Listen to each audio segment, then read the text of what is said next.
This is the Ultimate Dallas Sports Show, sponsored by your North Texas Chevy dealers. Together, let's drive. Mikko Rantanen, welcome to Dallas. My goodness. Welcome to town indeed. Yeah. That dude is instantly a fan favorite. No, absolutely. I thought we welcomed him a couple months ago. It took a while for him to get situated, but when he did, difference maker, man. In a heartbeat, all of a sudden, he's leading the playoffs in points. He was fantastic down the stretch in this series. Welcome in to the Ultimate Dallas Sports Show. Mike Leslie, Andrew Cely. It's a fun time in Dallas sports right now. Stars are moving. Did this city ever need that? Yeah. Yes, for once. We've got something fun to talk about. That's right. Let's get right into it with what's on the show.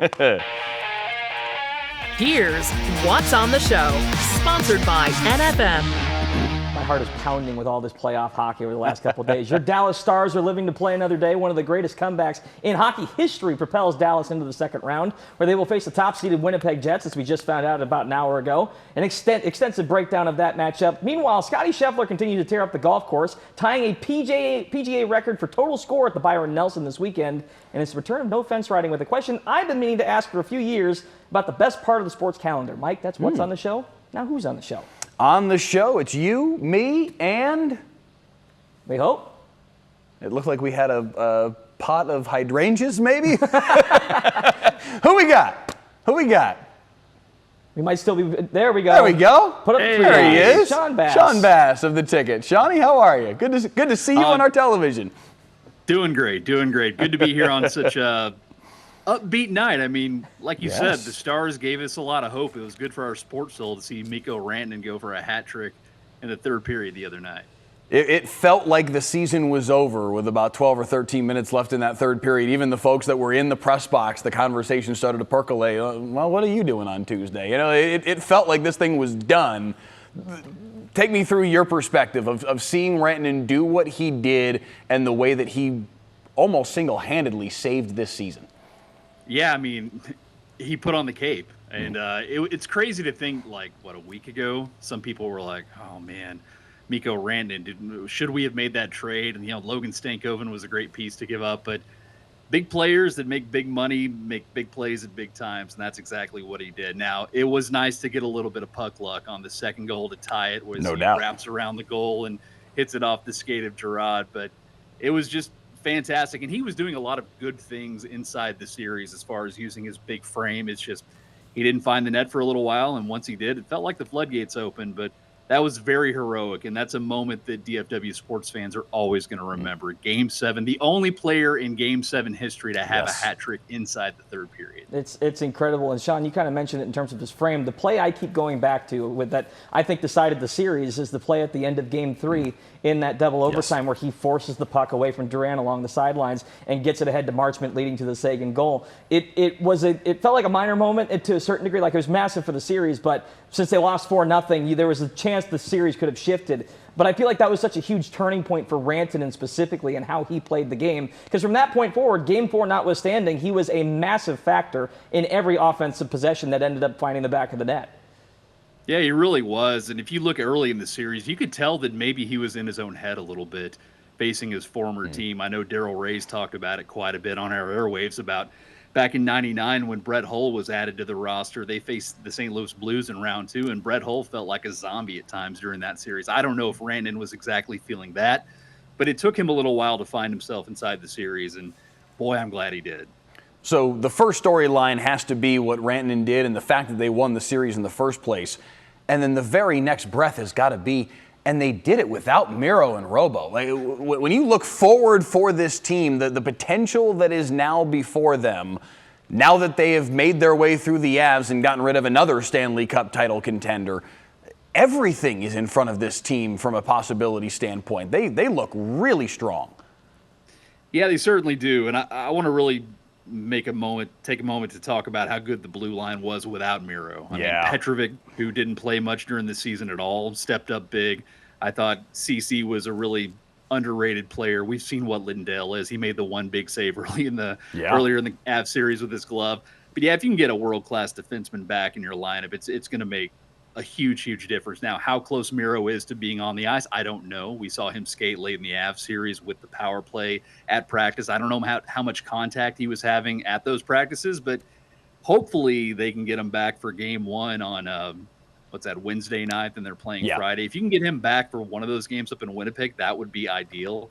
And if he's back at all for game 3 or 4 on home ice, I mean, you saw the Colorado fans just go nuts when Landeskog got back. I would assume it's going to be something similar once Miro gets back on the ice in Dallas. Just to tag on your point about the blue line, because I know you want to jump in here, but Leon Bichel, too. Yes. Made himself a fan favorite in this series, both with his play on the ice and everything else that went along with it. That meme is going to live forever for Stars fans. He was really who wants to be on the business end of that dude? Nobody. Almost 7 feet on skates, 300 pounds. I know Rantanen was exaggerating a little bit with that, but goodness gracious, don't get in that dude's way. The other thing, though, and I think you guys are bringing up health, which is critical, but a lot of the Stanley Cup champions in recent memory have had one guy on long-term IR that's come back late in the season, had fresh legs, and kind of changed the dynamic. And I realize, especially with the Stars and the way they're playing, I know that they kind of gritted the series out. Sometimes you can mess up the chemistry the first couple of games back trying to get the guys in rotation,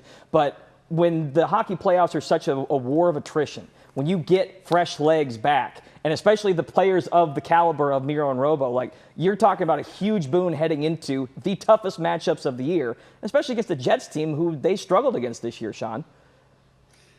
Yeah, I mean, if they can stay healthy throughout this series, they have a really good chance. The Jets are a different animal, though, and I know that as everybody was watching the game tonight, which was another fantastic Game 7 as the Jets won it, with their captain, Adam Lowry, who was born in St. Louis, got the winner. That was pretty cool. But this is a team that Dallas has lost, 3 of 4 against, and I was at the most recent matchup at the American Airlines Center about a month ago, and Winnipeg absolutely dominated that series. Now, how they react coming off a double overtime game tonight on a relatively short turnaround, I don't know. I mean, I guess Dallas is the more rested team, but man, just everybody donned in white up at that arena.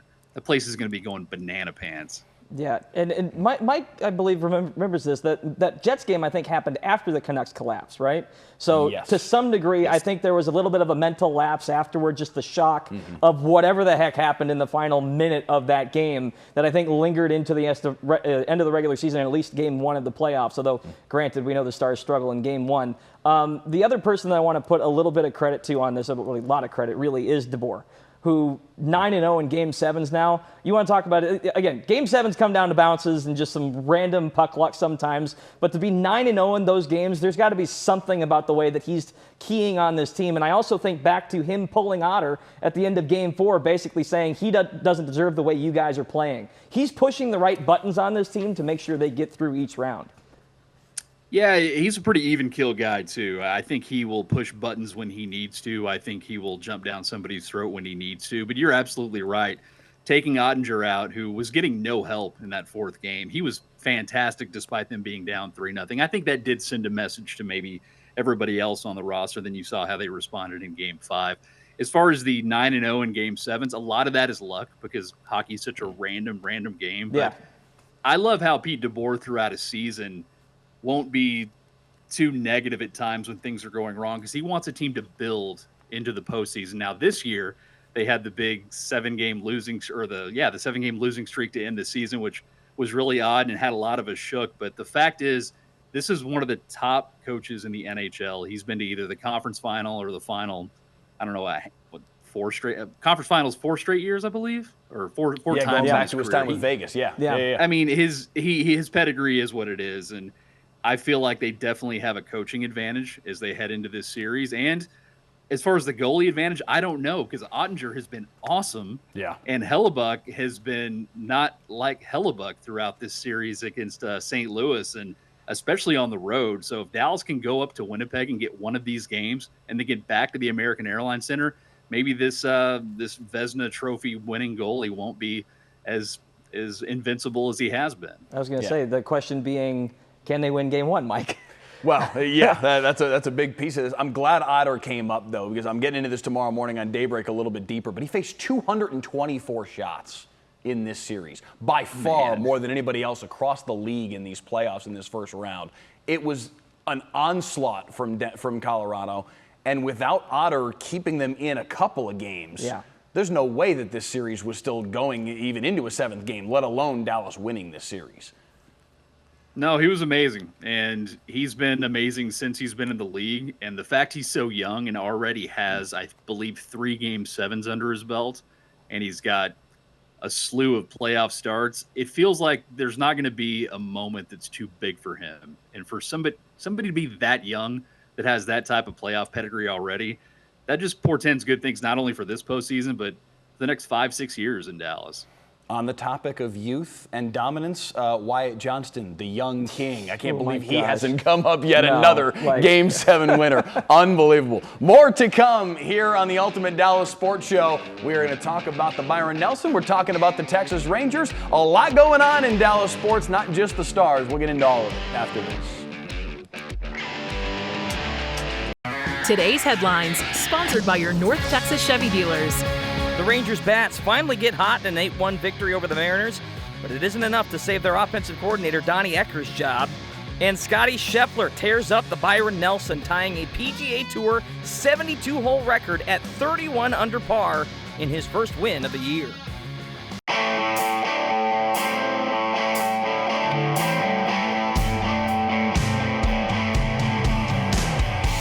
The Scotty Scheffler machine has been recalibrated, I think. Dude. What slump?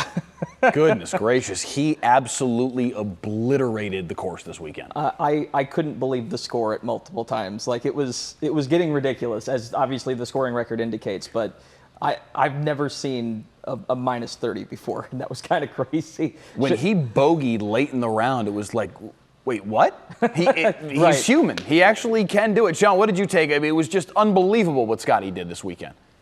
I mean, he's been dominant for the past few years, but Yeah. You're right. His slump is over because he cut his hand trying to make ravioli with a wine glass at an Airbnb recently, but I guess he's healed up. But no, it was really cool to watch him just dominate the way he did.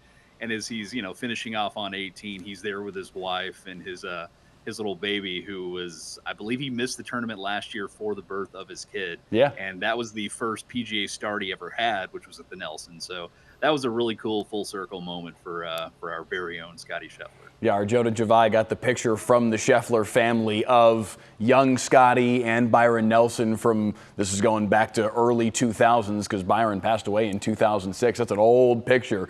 But you got to imagine for Scotty, that was one of his idols to win the tournament that bears his name. Just a really, really cool full circle moment. No, absolutely. And in terms of recalibrating, I think another team that needs to start recalibrating is the Texas Rangers. Thankfully, they got on the right track today. But CY tried to couch a couple things within the last week, basically saying if things don't change, guys' jobs are on the line here. We saw that with Jake Berger earlier in the week. We now have it with Tavares, and obviously the offensive coordinator changed this week. Sean, what do you make of the dynamics that are going on with the Rangers right now?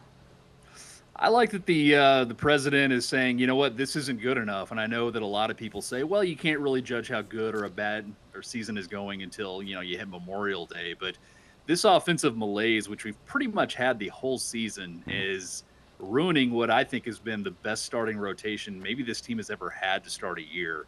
And I like that CY is being very aggressive, trying to capitalize on this window when Bruce Bochy's his manager. And to demote Jake Berger, I think that's the right thing to do. Now, you can do that with a guy like Berger because he has options. And a guy like Blaine Krim, this is the perfect circumstance for him to come up and actually be a big leaguer because, honestly, a 19th round pick who had a $5,000 signing bonus is probably just going to be an org guy his whole career, so that's pretty cool. Hopefully he can bring something. And for them to not stop there and rid Donnie Ecker of his job, I thought that was very interesting because in the 28 years Bruce Bochy's been a manager, an assistant has never lost his job midstream. So they mean business. Now, what Donnie Ecker was doing for the offense, I'm not totally sure. He was the offensive coordinator. He wasn't calling plays. I know he was trying to get them ready to attack all these pitchers. Clearly that wasn't working. Now, who's going to step into that role? I have no idea. I've texted around to some people that might be in the know. They're also in the dark, so we'll just wait and see there. And as far as Leody Taveras, he did some great things. I'll never forget the home run he hit in Game 1 of the ALCS against the Astros. But, it feels like Evan Carter's playing more like Evan Carter these days at AAA, Yes. so we could see him back in this outfield pretty soon. Yeah, they could use some sort of influx of life right now. To your point about what an offensive coordinator does, you look at the Rangers coaching staff, and it's just name after name after name after name. It's like, how many guys do you really need on a single staff, especially within that realm? Like, you've got a hitting coach, you've got an offensive coordinator, you've got an assistant hitting coach. As we were talking about in the commercial break, all these guys have their own hitting coaches too. I mean, how many voices do you need? Maybe that's part of the problem. Maybe we need to strip out some of these voices and just let these guys go out there and play, because as Bochy has talked about multiple times during this malaise, as you called it, and it's the perfect word for it because it's gone on way too long at this point, this is a lineup, these are guys that are talented enough that it should eventually just click. There's too many guys that are good for it to be this bad for this long. Yeah, they're just not playing up to their reputation or their paper, and what it's going to have to be is an internal fix, and a lot of it is just the chase rate.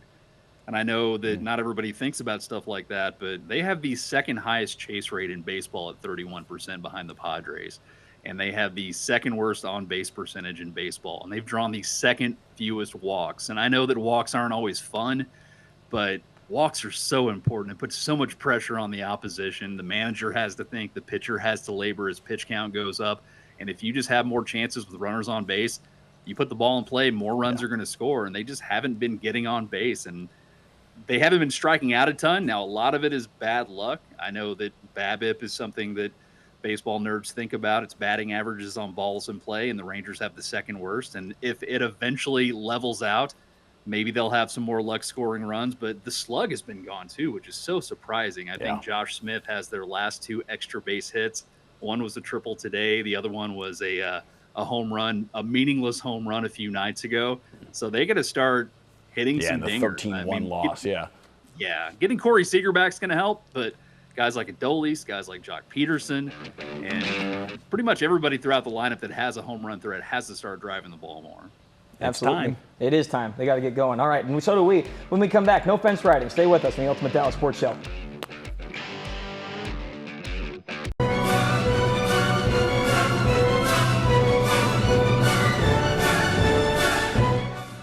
It's my favorite theme song. Welcome back to the Ultimate Dallas Sports Show. Time now for everyone except Michelle's favorite game, no fence riding. The game is simple. I got a series of statements for our esteemed panel. It's up to them to decide which side of the fence they stand on. No waffling or they get called out. All right, let's kick things off here, and I'm going to speak my truth. The first round of the NHL and NBA playoffs is officially better than March Madness. For me personally, this has almost always been the case, but now it feels like 2 ships passing in the night with changes coming at the collegiate level, and parity now in the NBA. The sum total of both the NBA and NHL is just a better product because they're professionals and they're the best at what they do. Sean, I'm curious about your opinion here. Lead us off. I agree with you simply because we don't watch a lot of college basketball during the season unless it's your school. So when we watch the NBA and the NHL playoffs, we have a pretty good handle on who these guys are, and that makes it all the better. Absolutely. Mike, your thoughts? I'm reluctant to jump on board with this because I love college basketball and I've always loved the tournament. It's one of my favorite 4 days of the year, those first 2 rounds. I think you're actually right at this point with the way I don't mean to say that it's surprising that you're right. It's burning me inside to agree with this, but we're at that point now, I just think, and again, if we're talking about professionalism between sports, I realize the college product is becoming increasingly more professional. However, when you have the best in the world of what they do squaring off with their seasons on the line, there's nothing better than these 2 weeks, especially with the schedule of 7 games per night sometimes. It's so much fun to watch. It is absolutely incredible. It's the parity in the NBA for me that is the change. Now you actually have questions about who's going to win these first round series. I agree. All right, on to statement number 2 here. Teams don't need to go all in more often. I get it. Sometimes you want to build a core and be competitive over multiple years, but player movement is at an all-time high. I know it's still tough to some degree, but it's never been easier to stack your team with high-end talent if you want to and make a serious push to get your group over the top, especially in today's short memory climate. Winning seasons are fun. Banners fly forever unless you're the Rangers. Mike, your thoughts here? You just got to needle them, man. Whatever. They brought the banner down, not me. Don't look at me. Listen, they're a perfect example of it. Right. I know we talked about in the Luka trade element of it, that championship maybe doesn't mean the same as it would have if Adrian Beltre were a part of it or Elvis Andrews were a part of it because there was that emotional but I think fans are developing an emotional attachment to Simeon and Seager and to the guys that were a part of that championship. So Perfect example what the Stars did this year. Go get somebody that's going to make that kind of difference in a Game 7. Sean, your thoughts? Yeah, you only have X amount of chances to actually win a championship. And I know that John Daniels took a lot of heat over the years back when, like 15 and 16, when you're trading prospects to try to go get a guy like Cole Hamels. But none of those prospects ever really panned out to be anything great. And at least you got in the tournament. And that's what it's all about. It's doing good by your fans. Obviously, you know, sometimes you want to rebuild, sometimes you want to hold back, and it might not be worth making some massive trade. But when you feel like you have a team that could win the whole thing, you absolutely go all in.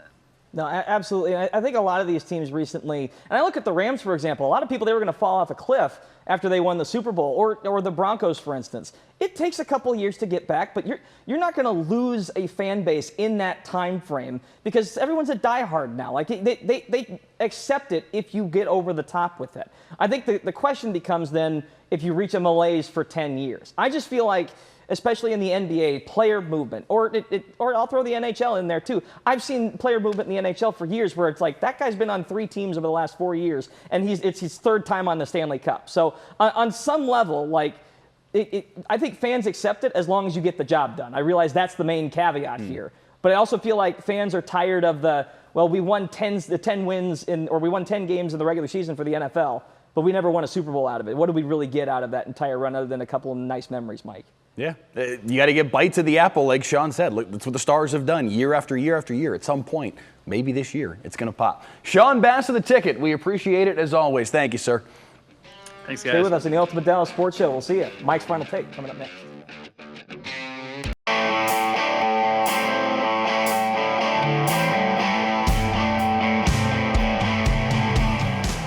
Slight peek behind the curtain before we go to Mike's Final Take. We wanted to do this show pre-taped a couple hours earlier. We pushed it back trying to get the Jets game final. It almost didn't work. A little touch and go there for a little bit. Thankfully, it went final, and now we know the matchup. Looking forward to it. And you got us live tonight. Absolutely. Mike's Final Take.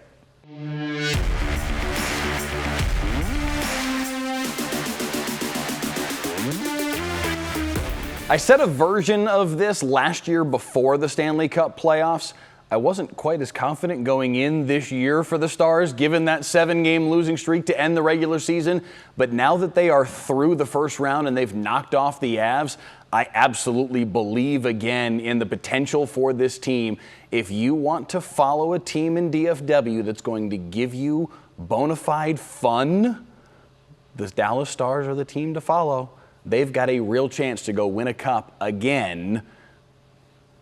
Going to be tough against the Jets, no two ways about it, but this team is really, really good. They've got a goalie in Otto that can get it done. They've got now a superstar in Mikko.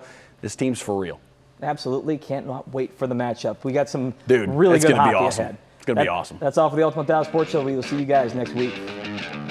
This has been the Ultimate Dallas Sports Show, sponsored by your North Texas Chevy dealers. Together, let's drive.